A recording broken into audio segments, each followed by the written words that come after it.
Hey, Mrs. D here.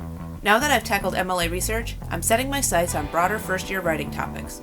These topics are pulled right from my experiences as a first-year writing instructor and writing consultant in my school's writing lab.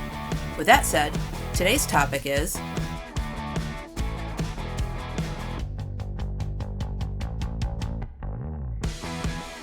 in this video, I want to deconstruct an essay I wrote fall semester my sophomore year. It was for a class called Fundamentals of Environmental Science. I got an 84.6 on the assignment. That's generous. It's 9 pages inclusive of cover page and works cited, a term I use loosely. You'll see. So, let's get started. First off, I don't remember much of the assignment parameters or what my topic choices were, if any. All I can ascertain from the assignment itself is it's research-based. With that said, cover page. If this was supposed to be following MLA format, a cover page is not needed. If it was a teacher requirement, fine. Also, what's with that title? Introduction. This is fine, I suppose. It feels like something a high schooler would do on the advice of parroting the assignment sheet wording into the intro. It's 5 sentences, with the last sentence reading like a thesis. Even that doesn't quite work for me. In simplistic terms, the thesis should read, X is important because of A, B, C. And for what it's worth, those globes in the headings are distracting and unnecessary. I'm surprised I wasn't called out on the fact that it was due on November 16th, and I used the phrase upcoming election. This was in 2000.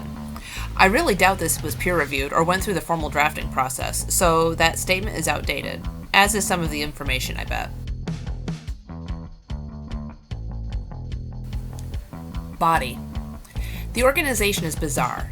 Using the headings and separating the candidates while making it easier to figure out where each stands isolates them and only shows where they're different. I'm sure they overlap somewhere on something. Also, isolating the solutions for each candidate takes away from the conversational aspect of the piece. This format would be great for a PowerPoint or poster presentation. The first citations are not bad. With back-to-back paraphrases from the same source, it's okay to cite after the last one versus after every one. Though this is more of a cover your maneuver. There's no real quote sandwiches here either. The in-text citations will lead the reader back to the works cited page, but what does this info say about him as a presidential candidate? Tie you back to your main thesis or your main point. No, this was written apparently almost as an article. I had aspirations of working for Rolling Stone, so I guess I was practicing my article writing skills. But this begs a question. Does this style then work for the audience and purpose? I don't remember how the original assignment was worded.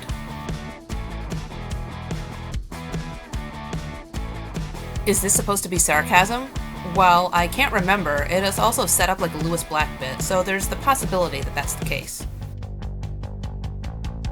Seriously, what about third-party candidates? It's not like Bush and Gore were running in a bubble. Again, if this is simply reporting information, written as an article, this is fine.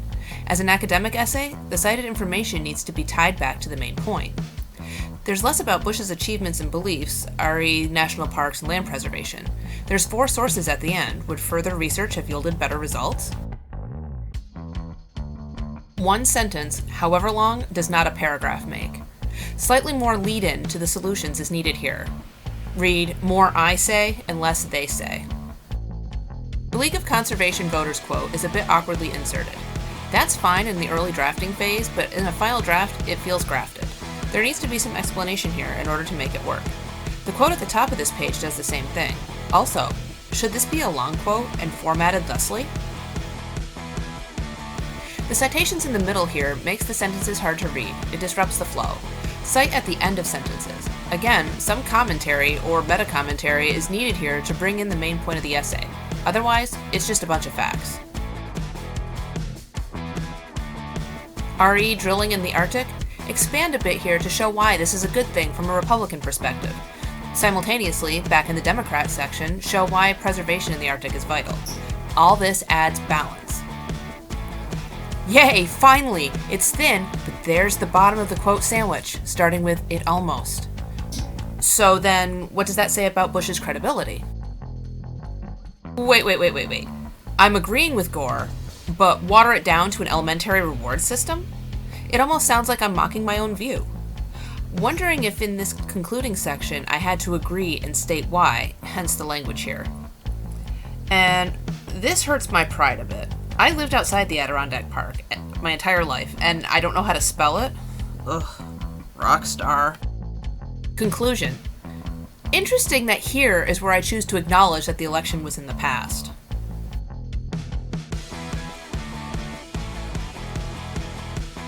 I wonder if I had to evaluate my sources. And I agree with the teacher's comments here. So some final analysis. Probably for the goals of the class, the grade was deserved. Still, feels like there's very little discussion of the issues at hand, only an information dump from checking notes, 3 sources? Never mind the janky works cited format, and keep in mind this was many iterations of MLA format ago. There's little balance between the talking points of each candidate. It reads like a checklist in paragraph form.